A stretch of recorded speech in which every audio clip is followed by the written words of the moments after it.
नमस्कार। पहले पाकिस्तान, फिर ईरान और अब सऊदी अरेबिया।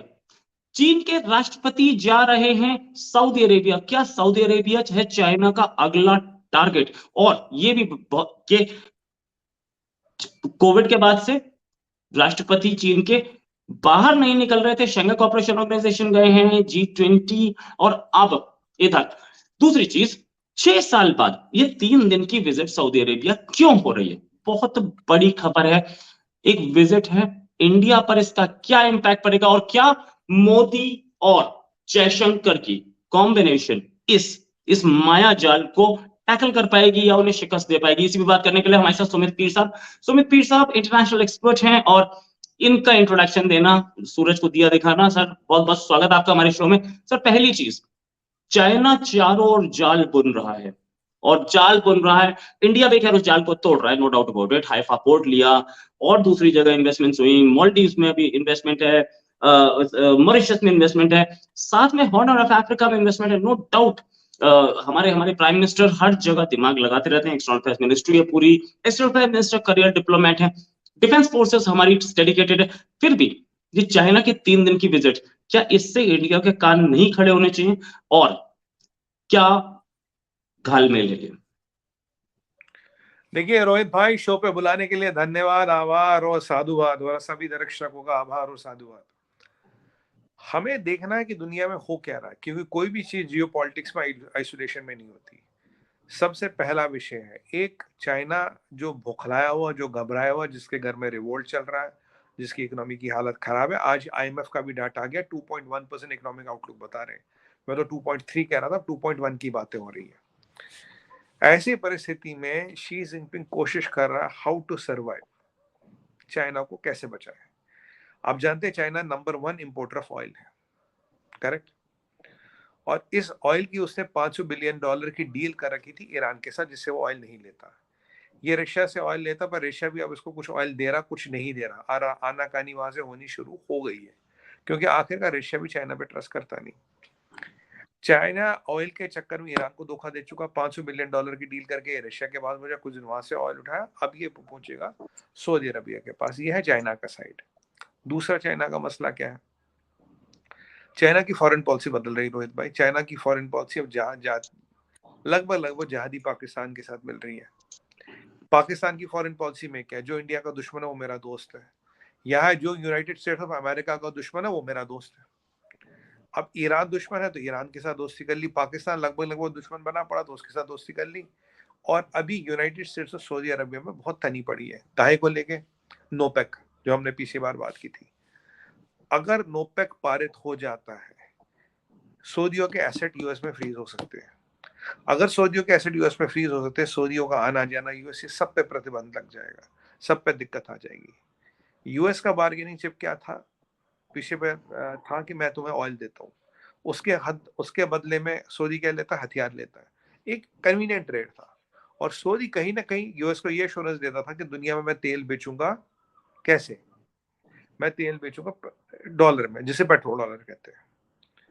यहाँ पे पीछे सऊदी ने एक और चाल चली है। सऊदी ने GCC कंट्रीज के थ्रू, जिसमें सऊदी अरबिया भी आता है, 5 और कंट्री आती है, हमारे साथ एक फ्री ट्रेड एग्रीमेंट करने की कोशिश की है, जिसमें एक मुद्दा ये भी होगा रुपी ट्रेडिंग, क्योंकि ऑलमोस्ट यूएई हमारे साथ रुपी ट्रेडिंग करने को तैयार है। बहरीन में भी तेल है और अबू धाबी में भी तेल है। बहरीन भी ऑलमोस्ट तैयार है। तो इस सब को देखते हुए सऊदी अरब को लग रहा मैं पीछे ना रह जाऊं। इंडिया ने रशियन ऑयल का मार्केट इंडिया में 40% तक पहुंच गया है। 40% मार्केट शेयर पहुंच गया। अगर आपको याद हो, मैं आपको हर वीडियो में बता रहा हूँ, जितना जितना रशिया का मार्केट शेयर बढ़ेगा उतना उसको हटाना मुश्किल हो जाएगा।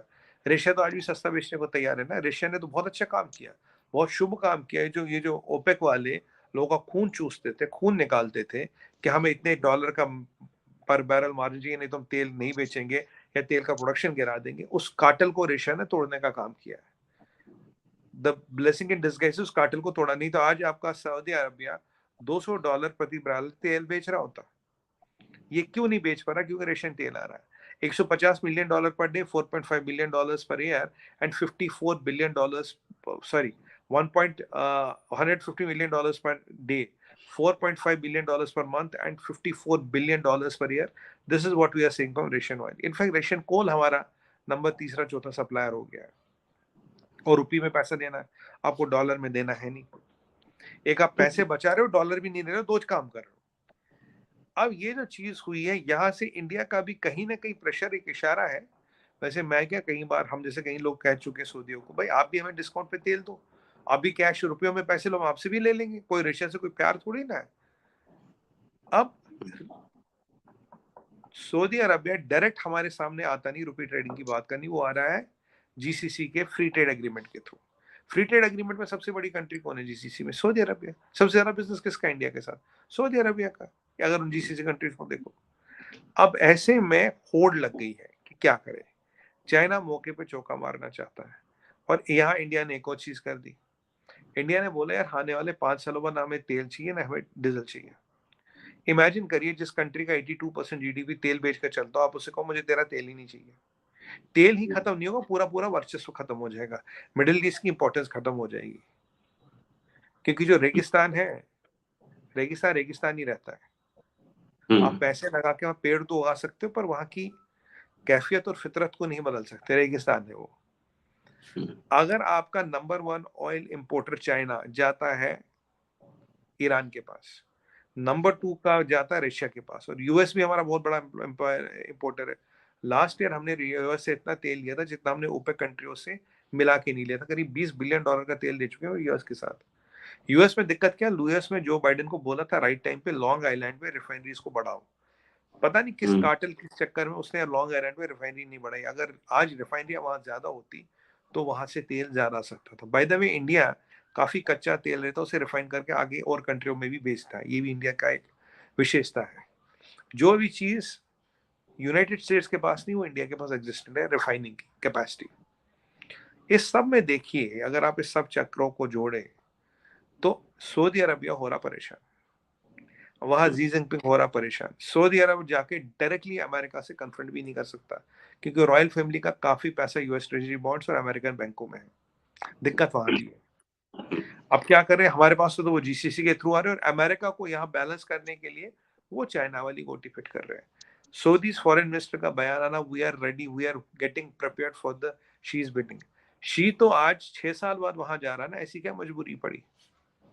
और एमबीएस ने जो बाइडेन को स्नब किया, जब वो मिला उसे 2 मिलियन बैरल पर तेल निकालना कम कर दिया, और यहाँ से रशिया ने मंडी लगा रखी है। अगर आप इस सब सारी परिस्थिति को देखें, यहाँ एक ही चीज समझ आती है, सब अपने अपने हिस्से का गेम खेल रहे हैं। Saudi Arab is going out to China because China is a enemy of US, और चाइना को ये लगता कि यूएस के साथ अभी सऊदियों की ज्यादा नहीं बन रही, मैं वहां मौके पे चौका मार लूं। अब हम बोलेंगे China is money investing in UAE, sorry in Saudi. सबसे पहली बात रोहित भाई, चाइना के पास पैसा कहाँ इन्वेस्ट करने का यूएई सऊदी में? जो नियोम सिटी वगैरह की बात करें, जो $500 बिलियन का शहर है, चाइना के उसमें पैसे ही नहीं के लगाने को। चाइना तो कैश आउट है आज के डेट में।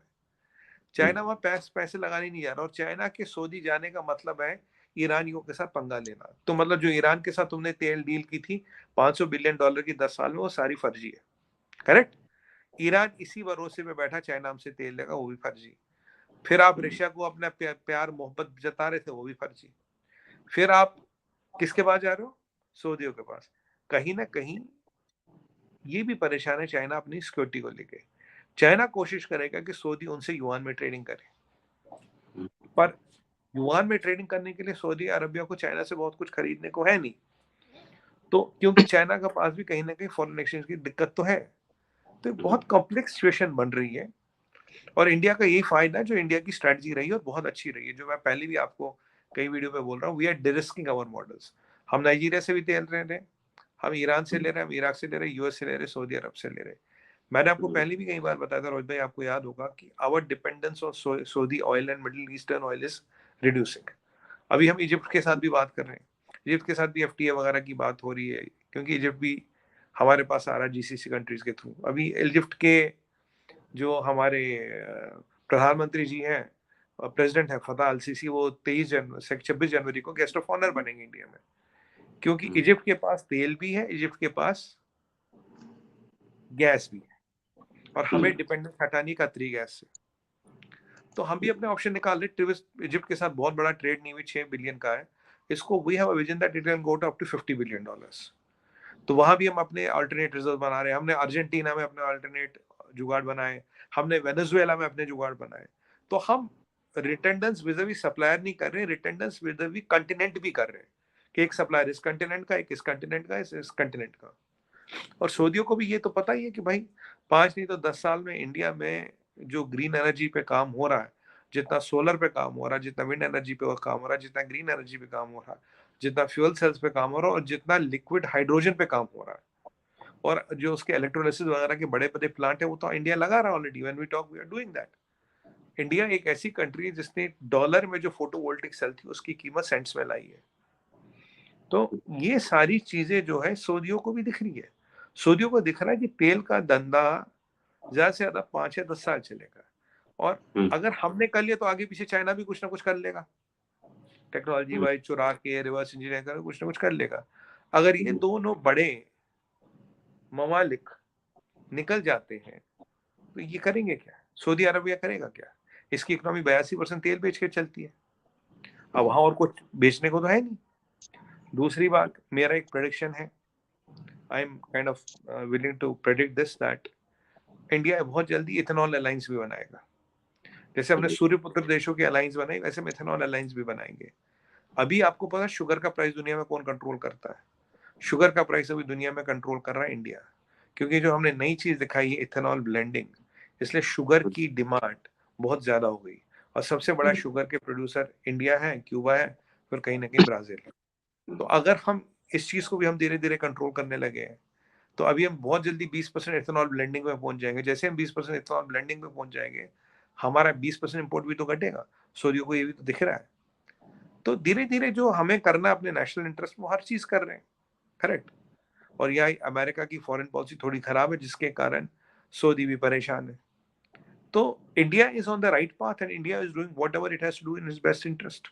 मैंने आपको फैक्ट फिगर्स डाटा के साथ समझाया जितना मैं समझा सकता। कुछ 2-3 न्यूआंसेस और भी हैं, पर मैं अभी उनको नहीं बता पाऊंगा because I am not sure about it. आने वाले प्रोग्राम में, आने वाले टाइम में आपको जरूर बताऊंगा। There are 2-3 more things which are shaping up as we talk. जी रोहित। सर, अच्छा एक चीज और कि क्या ये जो चाइना सऊदी अलायंस चल रहा है, इस चाइना सऊदी अलायंस का तोड़ है इंडिया के पास, या इंडिया के अपने पत्ते कुछ ऐसे पड़े हैं? और क्या सऊदी इंडिया में इन्वेस्टमेंट की फिराक में लगा रहता है और बातचीत करता रहता है? क्या सऊदी भी वो गेम खेल रहा है कि हम चाइना से और इंडिया से बराबरी दोस्ती रखेंगे? देखिए, सऊदी अरबिया जो है, सऊदी व्यापारी है, वो तेल बेचने का काम करते हैं, और चाइना सबसे बड़ा खरीदार है दुनिया का। नंबर 2 खरीदार हम आते हैं। आप अपने नंबर 1 खरीदार को कभी भी एंटेगनाइज नहीं कर सकते। आज जर्मनी का देखिए, जर्मनी ने क्या करा। जर्मनी की फॉरेन मिनिस्टर साहिबा जो यहाँ आई है, उन्होंने कहा India is not alternate to China, which is diplomatically right. वो कभी ये नहीं बोल सकती India is alternate to China, क्योंकि 40% उनका कंपोनेंट जो रॉ मटेरियल्स का, वो चाइना से आता है। उनकी डिकपलिंग नहीं हुई है। तो जितना जितना India, in fact we are driving this change. मैं सच बताऊं, जितना हमने अपनी सप्लाईज को रेजिलियंट कर दी। एक टाइम सऊदी अरबिया हमारा नंबर 1 ऑयल सप्लायर था, आज की डेट में वो बात नहीं रही। We are not depending on Saudi oil. शायद सऊदी ऑयल 20% 20-25% होगा, वो भी, उसके भी हमने ऑल्टरनेट्स बना लिए हैं। क्योंकि कहीं ना कहीं देखिए, वर्ल्ड में जियोपॉलिटिक्स चेंज हो रही है। When we are not depending on Saudi oil, तो where will Saudi sell that oil? इन्होंने पीछे ये भी दौर देखा ना, 45-48 डॉलर बैरल आ गया था। मैंने सुना कि 42 या 45 के नाम तो कम तो निकालना ही अनवाइबल है। आप सोचिए, आपका 80% जीडीपी अगर तेल बेच के चलता है, यू विल बी वरीड। और अब सबको पता तेल की ज्यादा टाइम लाइफ है नहीं, 5-10 साल। और आप देखिए, नई गाड़ी जो आपको दिखेगी, आपके मेरे मोहल्ले में भी ईवीज दिखने लगी है। ईवीज दिखने लगी है। हाँ, हमारे पास लिथियम नहीं, उसका भी हमने व्यवस्था अर्जेंटीना से कर ली थी पीछे। और हमने एक नया एल्युमिनियम बेस्ड बैटरी भी बनाई है, which can do a much better job than lithium based batteries. So India is doing what it has to do. In fact India is ahead of the rate। जो मैंने पढ़ा है उस एल्युमिनियम बेस्ड बैटरी के बारे में, that can do 2.5 times more than a typical lithium based battery. तो India अब आगे गेम में तो चल ही रहा हर सूरत में। ये चेंज हम डेवलप कर रहे हैं रोहित भाई। इससे क्या पता लगता है हमारी ताकत कितनी है, हमारी पावर कितनी है। जब मैं आपको हमेशा कहता था हमारी परिकल्पना भगवान बजरंग बली से कीजिए, जिन्हें अपनी शक्तियों का ज्ञात नहीं था, पर जब उन्हें याद दिलाया गया तो 100 योजन समुद्र यूं कूद के पार कर गए। कोई काल नेमी, कोई राक्षस, कोई दानव उनका रास्ता नहीं रोक पाया। वही हम है। आप सोचिए, हम 1.3 बिलियन पीपल है। अगर दुनिया में कोई सबसे बड़ी मार्केट अभी है यहाँ, अगर आप यहाँ पेन बेचने भी आओगे और सोचोगे मैं हर इंडियन से 1 बिलियन 1 रुपया कमा लूंगा एक पेन बेच के, तो 1 बिलियन डॉलर कमाने का इससे आसान और सरल रास्ता है नहीं। दुनिया राइट। भर की समस्या यहाँ क्यों आ रही? चाइना की दुकान हो रही है खत्म, चाइना से लोग भाग रहे हैं, यहाँ आ रहे हैं। तो अभी देखो, अगर मैं आपको बताऊं, अभी तो अभी अगर बहरीन ने और यूएई ने हमारे साथ रुपी ट्रेड साइन कर दिया, एग्री कर लिया। वैसे सऊदी अरबिया में भी हमारा रुपया चल रहा है, कतार के एयरपोर्ट पे भी चलता है रुपया, तो भी करीब 34 कंट्री पर चलने लगा। बट इम्पोर्टेंट, अगर सऊदियों ने हमारे साथ, सॉरी बहरीन ने और यूएई ने रुपी ट्रेडिंग कर ली, तो सऊदी के पास ऑप्शन नहीं रहेगा। क्योंकि आप ये मत भूलिए, 54 बिलियन डॉलर हम बचा ही नहीं रहे, हम रशिया को रुपयों में पैसे दे रहे, डॉलरों में नहीं दे रहे। ऐसी मंदी में इसीलिए India is the hope of the world economy. इसीलिए कहते हैं Indian economy is recession proof. आज जो हमारा इकोनॉमिक आउटलुक 2023 का 6.2 6.3 की बात हो रही थी, आज उसको अपग्रेड करके 6.9 किया गया भाई वर्ल्ड बैंक, और बाकियों ने तो 7 7.5 तक किया, S&P बाकी रेटिंग एजेंसियों ने। वर्ल्ड बैंक का थोड़ा उनसे कम है। जहां दुनिया में रिसेशन पे आने की बातें हो रही, जहां दुनिया में कब और कितना % रिसेशन आएगा और कितने साल तक रिसेशन रहेगा, वहां एक ऐसी वाहिद कंट्री जिसका इकोनॉमिक आउटलुक बढ़ाया जा रहा है। आपने हार्डली कभी कभी देखा वर्ल्ड बैंक इकोनॉमिक आउटलुक बढ़ाता हुआ। और दूसरी बात ये भी है, जो वर्ल्ड का जीडीपी का आउटलुक है, because India is doing very good, इसलिए वर्ल्ड का जीडीपी का आउटलुक भी वर्ल्ड बैंक ने बढ़ा दिया। Is because and they have written it is because India is doing well. अब ये जो चीजें हो रही रोहित भाई, ये बहुत पॉजिटिव चीजें हैं। और मैं आपको कह रहा था ना, एक दिन ऐसा आएगा महादेव की कृपा से विल ड्राइव जियो पॉलिटिक्स। अब सऊदी हमें ड्राइव नहीं कर रहे, हम सऊदियों को ड्राइव कर रहे हैं। Saudi right. हमें ड्राइव राइट। नहीं कर रहे, हम सऊदियों को ड्राइव कर रहे हैं। अगर जो मैंने आपको चीजें बताई, अगर आप इसको एक बार सुन के इसके तार जोड़ेंगे, you will understand we are driving the things. Things are not driven by them for us, our presence, our aura and our karma is driving the things around the world. ये सच्चाई है। राइट। ये भी बोला जा रहा है कि हाइफा पोर्ट जो इंडिया के हाथ में आया है उसके बाद से ही चाइना टेंशन में था। हालांकि हाइफा के पड़ोस में एक छोटा सा पोर्ट चाइना को भी मिला है, लेकिन उसके हाइफा पोर्ट एक बड़ा पोर्ट है और बहुत बड़े पोर्ट में अपनी फैसिलिटीज भी ज्यादा होती हैं, तो उसके बाद से चाइना टेंशन में था। और चाइना इसलिए सऊदी अरेबिया को और इजिप्ट को, खासतौर से दो कंट्रीज को अपनी पाले में लेना चाह रहा था। ये भी एक रीजन है विजिट का। ज्यादा बात ये कि मिडल ईस्ट में इंडिया का, मिडिल ईस्ट के जो कंट्रीज है वो इंडियन प्राइम मिनिस्टर को अवार्ड दे रहे थे और इंडिया के करीब आ रहे थे। दूसरा, इब्राहिम अकॉस जो हैं वो आपस में एक कॉन्फ़िगरेशन चेंज कर रहे थे। तो दोबारा क्या हीट अप करने की कोशिश है मिडिल ईस्ट को चाइना की तरफ से? और क्या इंडिया इस चाइना सऊदी एक्सिस से निपटने के लिए तैयार है? देखिए, मैं आपको दो चीजें बोलूं। सबसे पहली बात, इंडिया I2U2 का मेंबर है, उसमें यूएई है, उसमें इसराइल है, उसमें इंडिया है और उसमें अमेरिका है।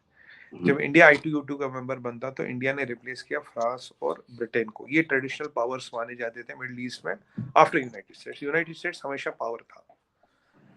अब ये जो फ्री ट्रेड एग्रीमेंट किया यूएई के साथ, the trade is expected to go to $100 billion. UAE हमारा 3rd बिगेस्ट ट्रेडिंग पार्टनर है।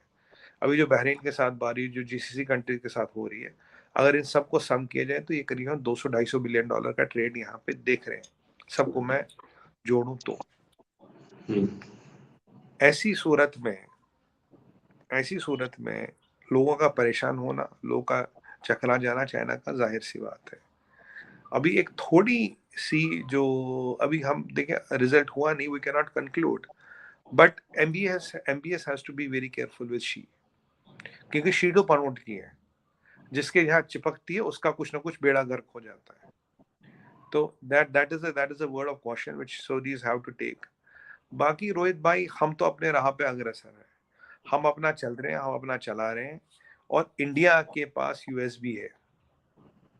इंडिया का सऊदी से भी रिलेशन है, इंडिया का चाइना से भी रिलेशन है, इंडिया का ईरान से भी, इराक से भी, वेनेजुएला से भी, अर्जेंटीना से। इंडिया तो मित्रों का मित्र है। इंडिया का शत्रु कौन है? शत्रु तो एक ही और दो ही है, एक और दो। तो इसीलिए एक्सेस में क्या है that is not important, access के प्लेयरों के पास क्या है, सऊदी के पास ऑयल है और आपके पास और आपके चाइना के पास पैसा नहीं है, हम्म। चाइना के पास पैसा हाँ, नहीं है, इकोनॉमी तो टूटी हुई है, चाइना की इकोनॉमी तो टूटी हुई है। चाइना का सुपर आदमी नहीं है। और जहां जहां चाइना के कदम कदम पड़े वहां क्या होता है अल्टीमेटली, जर जमीन और जोरू तीनों ही खतरे में आ जाती है। तो I think MBS is a smart person, he will understand कि इसके इम्प्लीकेशंस क्या हो सकते हैं and he will watch his plan his things carefully. हमें महादेव की कृपा से कोई टेंशन चिंता करने की जरूरत नहीं है, but it is very sad that America is that sorry China is following Pakistani foreign policy. Pakistani foreign policy क्या है, दुश्मन का दुश्मन मेरा दोस्त, चाइना वही कर रहा है।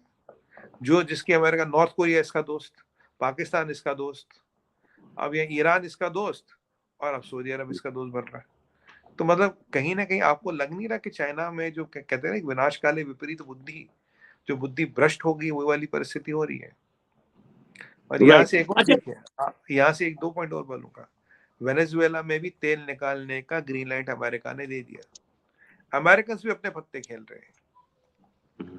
अर्जेंटीना में भी हमने दे दिया, और आपको याद होगा हमने ब्राजील की एक जॉइंट कंपनी के साथ जॉइंट वेंचर किया इंडिया ने, जितना तेल निकलेगा 40% तेल हमारा होगा बाय कॉन्ट्रैक्ट। तो रोहित भाई हम गेम में आगे हैं, चाइना गेम में पीछे, China is reactive, we are proactive. ये जो मैंने आपको राइट। चीजें बताई हम कर चुके हैं, वी ऑलरेडी सिक्योर्ड। चाइना की नींद तो अब टूटी, और सबसे बड़ी बात है 6 साल बाद शी जिनपिंग को क्या जरूरत पड़ी, ऐसी क्या आग लगी है, ऐसे कौन से महल जल रहे हैं कि बादशाह सलामत को खुद उठ के सऊदी जाना पड़ा। एमबीएस नहीं आया, ये जा रहे हैं। Right, right. और दूसरी चीज ये कि वो जो शिप था चाइना का, वैन, वो फिर से एंट्री मार रहा है इंडियन ओशन में, क्योंकि एक नोटैम लगा हुआ है 16 तारीख का, और वो 16 तारीख का जो नोटैम है वो एक लंबे, उसके लिए, वो लंबी दूरी के लिए 5,400 किलोमीटर के लिए नोटैम लगा हुआ है, यानी कि इतनी लंबी मिसाइल हम टेस्ट करने जा रहे हैं 5,500 किलोमीटर पे। इंटरकॉन्टिनेंटल बैलिस्टिक मिसाइल आ जाती है, उससे सिर्फ 100 किलोमीटर कम का नो टाइम लगे। इंटरमीडिएट रेंज बैलिस्टिक मिसाइल का हो सकता है हमारी रेंज उससे ज्यादा हो, हम डेमोन्स्ट्रेट कम कर रहे हो, वो इस पर, ये भी एक लंबा टॉपिक है, इस पर हम बात नहीं कर रहे। लेकिन चाइना इस मिसाइल पे खास तौर से पैनी नजर रखे हुए है। खबर यह है कि हो सकता है कि अग्नि टेस्ट हो रहा हो सकता है कि अग्नि का सबमरीन वेरिएंट टेस्ट हो रहा हो। ये वापस जो शिप चले गए थे वापस आ रहे हैं, इतना क्यों डरता है चाइना? थोथा चना गाजे बना, यही कहते हैं शायद। The empty vessels make more noise. China की नींद तब से उड़ी है रोहित भाई, जब हमने सबमरीन में ना अपने अरिहंत में जो K4 मिसाइल हमने टेस्ट की थी और K5 हमारी बन रही है, उस दिन चाइना को यह पता लग गया कि हमारी सबमरीन आपको कहीं भी हिट कर सकती है। मुझे पता नहीं चाइना के पास कितनी न्यूक्लियर पावर्ड सबमरीन है, मेरे हिसाब से 2 या 3 है। हमारे पास भी एक है, दूसरी आ रही है, तो चाइना के पास कोई बहुत ज्यादा एज नहीं है। और चाइना की जो अभी सबमरीन है, आपको एक और बात बताऊं, करीब 10 सबमरीन अभी इस साल रिटायर होने वाली है, और अगले साल उनको 18 रिटायर करनी है। तो चाइना के पास बहुत जंग कबाड़ पड़ा। और हमारे, आपने नेवल चीफ का स्टेटमेंट सुना ही होगा कि India is putting the plans of a third aircraft carrier for hold for some time but acquiring submarines. अब देखिए जब चाइना की सबमरीन्स डिप्लीट हो रही तब हम अपनी सबमरीन्स बढ़ा रहे हैं, और एयरक्राफ्ट कैरियर का हमने थोड़ा स्ट्रेटजिक होल्ड डाला है। और अब हमारे पास जो आईएनएस अरिहंत आई है जो न्यूक्लियर पावर्ड सबमरीन है, और हम K5 मिसाइल की तो डेवलपमेंट हो रहा है। K5 का रेंज मेरे हिसाब से 4,500 किलोमीटर तक होगा, 4,000-4,500 किलोमीटर तक होगा, मुझे नहीं पता, ये मेरा अनुमान है। K2 जो हमने K4 अभी टेस्ट की थी, ये 2,200 किलोमीटर तक थी। तो ये इंडिया न्यूक्लियर सबमरीन बनाने की कैपेबिलिटी रखता है, दुनिया में ऐसा वाहिद तीसरा मुल्क है। मुझे नहीं लगता China can make it's full nuclear submarine, China full nuclear submarine नहीं बना पाता। इंडिया एक ऐसा बात है जो बना रहा है। और अब ये जो नोटैम लगा है, अब चाइना की नींद उड़ना तो स्वाभाविक है ना, because we are a full fledged nuclear triad now. We can carry nuclear missiles in our nuclear powered submarines and hit the enemy wherever we want them. अगर जो सबमरीन का अग्नि 5 है, मुझे पता नहीं इसकी रेंज कितनी होगी, मैं ये मान लेता हूँ जो नोट टाइम से दिख रहा है, मान लीजिए 5,500 किलोमीटर होगी, तो इसका मतलब है चाइना क्या मंगोलिया तक हम हमारा निशाना जा सकता है। जो हनान द्वीप है वो भी हमारी रेंज में आएगा, हर चीज हमारी रेंज में आएगा। हनान द्वीप चाइना की सबसे बड़ी मिलिट्री बेस है। ये जो भारत बढ़ रहा है, जो भारत चढ़ रहा है, जो भारत आगे रह रहा है गेम में, चाइना की तकलीफ पता क्या है? It's not rising Bharat. Bharat उनसे आगे सोच पाता, 4 स्टेप आगे सोच पाता। जब भारत सोचता तो रोहित भाई ये रिएक्टिव आज घूम रहे हैं। अगर इनको मिलना था सऊदी अरब से तो 3 साल पहले मिलते, 2 साल पहले मिलते। अगर सऊदी अरब से प्यार था तो ईरान के साथ 500 बिलियन डॉलर की डील क्यों की? और अब आपको पता लगे इनकी डीलों का इतनी औकात है। जो ईरान के साथ डील की उसको ऑनर तो कर नहीं रहे, उसको ऑनर तो कर नहीं रहे। रशिया के साथ भी इनकी कुछ अनबन हो गई है और अब ये पहुंचे सऊदियों के पास। सऊदियों के साथ कितनी देर चलेगी? और यहाँ पाकिस्तान को तो भूल ही गया आजकल, पाकिस्तान की तो बात ही नहीं कर रहे। और आप देखिए राइट। हमारा एक और प्रोडक्शन सेश निकला, आपने देखा पीछे एलओसी पे हथियार भेजे हैं नए आर्मी चीफ ने। जिस दिन आए उस दिन हथियार आए हैं, पुणे या पुंछ या कहीं किसी में आए हैं, या पठानकोट के तरफ कहीं ड्रोन के जरिए ड्रॉप किए गए हथियार और बड़ा जखीरा ड्रग्स का। यहाँ आर्मी चीफ अफगानिस्तान बॉर्डर नहीं जाता, वो आता कश्मीर वाले बॉर्डर पे। और गाजी गजनवी गजवा हिंद वही बात कर रहा है, कुरान का कुछ आलिम वालिम है ये, और सुनना में किसी कोई ऐसे परिवार से आता which is considered to be a direct descendant of prophet Mohammed. तो ये जो है ये आदमी ये वहां नहीं जा रहा। और आईएसपीआर ने एक वीडियो रिलीज की, तो उस वीडियो में पता रोहित भाई क्या आया? सारा वीडियो गायब था, एंड में था नाले तकबीर अल्लाह अकबर। तो अब ये मैं और आपने कल देखा, कल 56 कश्मीरी पंडितों जो गवर्नमेंट एम्प्लॉयज है उनकी लिस्ट निकाली गई है टारगेटेड किलिंग्स के लिए। आप देख रहे हैं, मैंने कहा था Kashmir will heat up, LOC will heat up, arms और ड्रग्स दोनों बढ़ेंगे। ये चीजें फिर होने लगी है। Now we are waiting for LOC to heat up, but it's a matter of time LOC will heat up. This man is recruited by China. ये चाइना के इशारे पे रिक्रूट किया गया बिकॉज इसकी मिलिट्री इंटेलिजेंस और इसका आईएसआई का एक्सपीरियंस है।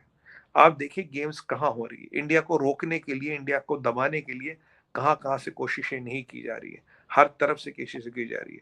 और आपको इसीलिए समझ आया एमबीएस ने इंडिया और पाकिस्तान का दौरा भी कैंसिल किया था। Right right. अच्छा, वो दौरा भी कैंसिल किया। पाकिस्तान के जो आर्मी चीफ है इनके बारे में एक डिटेल और बता दूं मैं कि इनके फादर जो थे वो आर्मी के करीबी थे, और इनके जो ससुर थे वो ब्रिगेडियर थे आर्मी में। गुजरावाला एक स्टेडियम में उन्होंने स्काई डाइविंग की थी, तो पैराशूट खोला ही नहीं और वो नीचे गिर के अल्लाह को प्यारे हो गए थे। ऐसे पैराशूट हैं पाकिस्तानी आर्मी के। खैर, और आर्मी चीफ तो जानते ही होंगे, तो वो नहीं यार, क्या अरे ये 90 करोड़ के एक्सटॉर्शन का केस भूल गए? मास्टर ग्रुप का सीईओ, उसको 90 करोड़ का एक्सटॉर्शन के केस में पकड़े गए। रंगदारी करते थे ये पहले, रंगदारी कहते हैं ना, वसूली। ये ऑफिशियल रिकॉर्ड है। और उसने इमरान खान नियाजी को चिट्ठी लिखी थी। इनफैक्ट इनके कुछ बुशरा बीबी के कुछ फाइलें वाइलें भी लग गई थी, तो नियाजी साहब ने इनको हटा दिया आईएसआई चीफ से। तो खबर ये भी है, खबर ये भी है, खबर ये भी है कि फैज हामिद ने बुशरा बीबी को प्लांट कराया था इमरान खान के घर में, जहां से खबरें आई थी। ये खबर बिल्कुल कंफर्म्ड खबर है, और इस खबर की और डिटेल्स मैं नेक्स्ट एपिसोड में जरूर दूंगा। सर, एक फाइनल क्वेश्चन आपके साथ, आधा घंटा होने जा रहा है। क्या ये चाइना का पैंतरा कि मैं सऊदी को अपने साइड कर लेता हूं, पाकिस्तान पहले से है, ईरान पे पहले से ही दाने फेंक रखे हैं, क्या ये चाइना को कहीं ले जाएगा, या इंडिया की फील्डिंग, मोदी और जयशंकर साहब की फील्डिंग टाइट पहले से है? सर, जो मैं अपनी सारे सिनेरियोस बता इसीलिए रहा था, हम गेम सेट करते, चेस्ट हम लगाते हैं, चाइना चल के आता है, चाइना को हम भगाते हैं। अगर आपने देखो चेस बोर्ड ऐसी होती है, ऊपर प्यादा, नीचे मैग्नेट लगे हो, मैग्नेट जहां घुमाओगे प्यादा वहां घूमेगा। अभी China is reactive, China is not proactive. Sir, geopolitics में गेम हम सेट करते हैं। ये चाइनीज जो है वुल्फ वॉरियर डिप्लोमेसी वाले हैं। इन्हें राजनीति कहा, चाणक्य के वंशज सिखाते हैं राजनीति। ये शिंजू उंजू तो वैसे मर खप के खत्म हो गए। बट ये जो चाणक्य की नीति जो है, और माता का आशीर्वाद तो हम पे है ना, महादेव की कृपा हम पे, इन पे नहीं है। सनातन की भूमि ये है, वो नहीं है। हम अभी इनको घुमा रहे हैं। एससीओ में हमने डोमिनेट किया, G20 की प्रेसिडेंसी हमारे पास, अगले साल एससीओ की प्रेसिडेंसी हमारे पास। शी को भारत आना पड़ेगा और हमारी बात सुननी पड़ेगी। आप ये देखिए, अगर रहा तब तक तो बाकी हाँ, इनके रहने पे भी तो कई सवालिया निशान है, क्योंकि पहले से बीमारी तो पहले से ही बताई हुई है। अब तो सिर्फ वो एक इंजेक्शन देना हो बाकी है। बस ब्लड प्रेशर बढ़ने की देर है, बाकी क्या करे, घातक रोग है, कुछ भी हो सकता है। हाँ, ऐसा ही आपको लगता है कोई बॉलीवुड की पिक्चर वर्क की बात कर रहे हो? नहीं, बॉलीवुड की पिक्चर की बात नहीं कर रही, शी जिनपिंग की बात कर रहे। नहीं, जोसेफ स्टैलिन की डेथ कैसे हुई थी, इसमें बहुत सारी थ्योरीज हैं। एक थ्योरी ये भी है कि स्टैलिन को सोते हुए पकड़ के इंजेक्शन दे दिया गया था। ये कम्युनिस्ट पार्टीज में या कम्युनिस्ट गवर्नमेंट्स में होता रहा है। अब ये शी जिनपिंग पहुंच रहे हैं चाइना, हमारी पैनी नजर रहेगी इस पे, और 3 दिन की विजिट है, हम जरूर बात करेंगे और क्या लेटेस्ट होने वाला है इस पर भी बताएंगे आपको। Thanks a lot Sumit sir for joining us, और उम्मीद है जल्दी आपके साथ डिस्कशन करेंगे। अभी के लिए नमस्कार, धन्यवाद, जय हिंद। थैंक यू रोहित भाई, सभी आपको, हमारे दर्शकों को साधुवाद, नमस्कार, जय हिंद।